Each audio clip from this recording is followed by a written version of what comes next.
cara pembudidayaan belut yang sudah diketahui banyak orang, seperti budidaya belut dalam tong, budidaya belut menggunakan kolam terpal, dan menggunakan media lumpur. Nah, kali ini admin akan membahas budidaya belut tanpa lumpur atau dengan media air bersih. Namun sebelum kita mulai, buat teman-teman yang belum subscribe, jangan lupa subscribe dan pencet tombol loncengnya agar teman-teman tidak ketinggalan info menarik lainnya. Ada beberapa keunggulan pembudidayaan belut dengan media air bersih. Salah satunya adalah kemudahan dalam mengontrol dan mengamati perkembangan belut. Karena bibit belut yang kita budidayakan akan lebih mudah dilihat, maka para peternak akan lebih mudah mengetahui perkembangan yang telah terjadi. Juga bisa melakukan antisipasi jika terdapat sesuatu yang tidak beres. Dan yang kedua adalah tebar benih belut menjadi lebih banyak, sehingga lebih menghemat tempat. Lalu, pembudidayaan belut dalam media air bersih terbukti lebih efektif dan efisien. Saat peternak memberikan pakan belut, pakan akan lebih mudah terjangkau dan dilihat oleh belut, sehingga tidak ada pakan yang tersisa. Selain itu, kontrol terhadap kanibalisme juga semakin mudah. Nah, langsung saja, inilah cara budidaya belut dengan media air bersih. 1. Persiapan kolam. Melakukan persiapan kolam adalah langkah awal yang dilakukan untuk memulai usaha ini.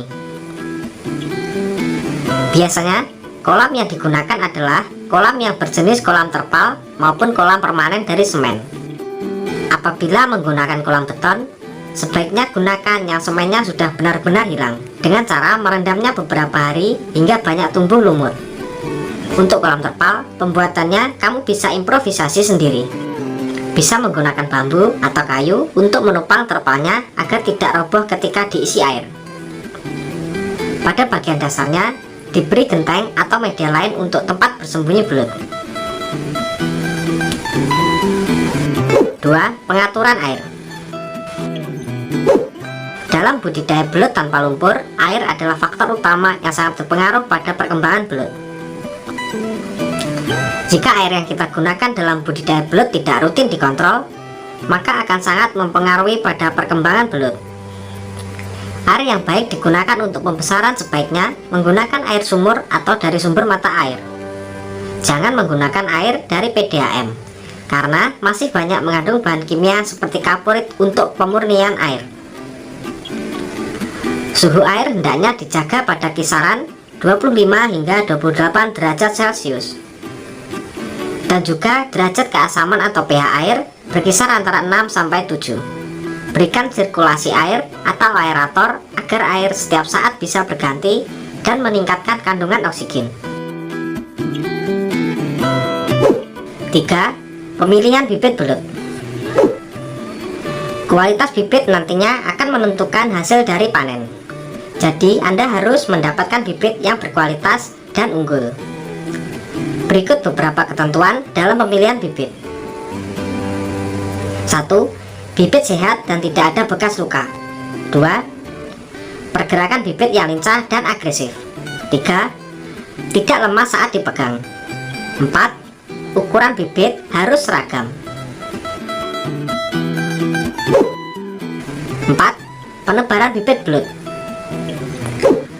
Budidaya belut dengan media air bersih memiliki kelebihan dibandingkan dengan media lumpur, sebab dalam penebaran benih bisa lebih banyak dibandingkan dengan media lumpur. Untuk menghindari tingginya angka kematian, maka harus memperhatikan hal-hal sebagai berikut. Bibit yang berasal dari tangkapan alam harus disortir dan dikarantina sebelum dilepas ke kolam. Hal ini untuk menghindari bibit penyakit yang terbawa dari sawah. Bibit yang ditebar sebaiknya dalam keadaan sehat, gesit, tidak sakit, dan memiliki ukuran panjang tubuh yang sama.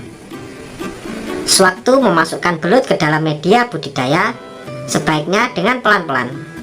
Sedikit demi sedikit, biarkan belut keluar sendiri menuju kolam.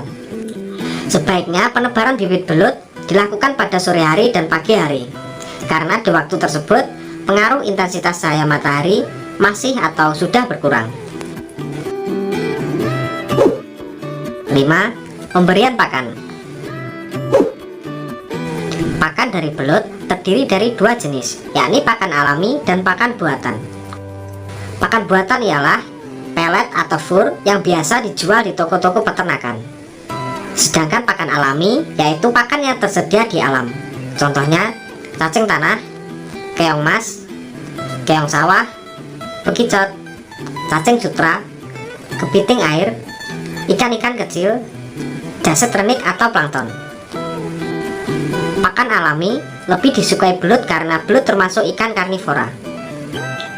Untuk mendapatkan keuntungannya maksimal, ada baiknya sobat membudidayakan juga pakan alami belut tersebut, sehingga biaya pakan bisa ditekan serendah mungkin.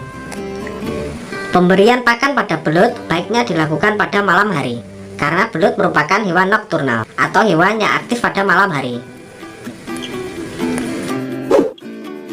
6. Perawatan dan pemeliharaan. Salah satu prioritas lain yang harus Anda jaga ketika melakukan budidaya belut di kolam tanpa lumpur adalah masalah kebersihan atau sanitasi. Tidak hanya lendir dari belut, sisa pakan belut juga bisa mengotori air kolam. Oleh karena itu, Anda harus lebih rajin dalam membersihkan kolam pemeliharaan tersebut.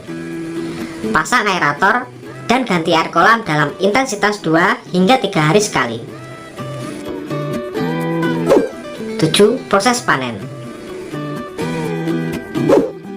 Proses pemanenan adalah proses yang sangat ditunggu setelah serangkaian proses pemeliharaan belut.